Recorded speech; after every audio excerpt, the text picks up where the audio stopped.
And this is quite encouraging, isn't it? The international developments with Mr. Buffett snapping up papers, and now this deal. It looks like quite a good one to me.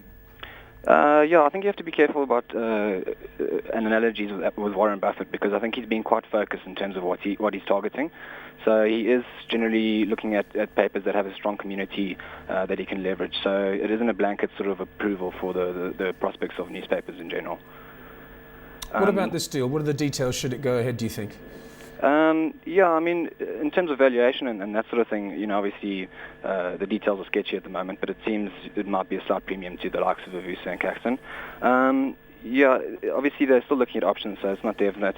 And you know, just in terms of reading some of the articles today, you know, it's not clear exactly who will bid for the asset at this stage.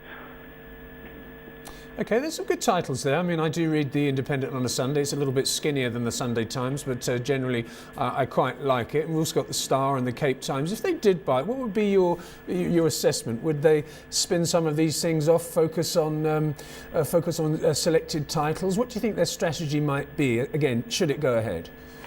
Yeah, I mean, that'll obviously come down to who eventually buys it. I mean, you know, as an example, if some of the existing media players, you know, perhaps carved up their assets, you know, then I think they would look to consolidate a bit. You know, on the other hand, if it was, I guess, an independent party, you know, it might depend on where they, for example, political interests lie. So, you know, that might be a determining factor. Is it a good thing that they'll be free, if it does again, if it goes ahead, will be free of the Irish influence, which is, I mean, that particular group, the parent group, has been through some tough times. Will that liberate the South African arm of it, do you think? I think certainly. And the reason I say that is, you know, obviously they've got the debt burden at the group level, and because of that, they've certainly cut down costs dramatically over time. And obviously the two key areas that you would do that is on your staff costs and on your sort of printing side of things. So, you know, obviously as a consequence, your editorial content suffers and your printing quality suffers. So I think from that perspective, it would certainly be an improvement.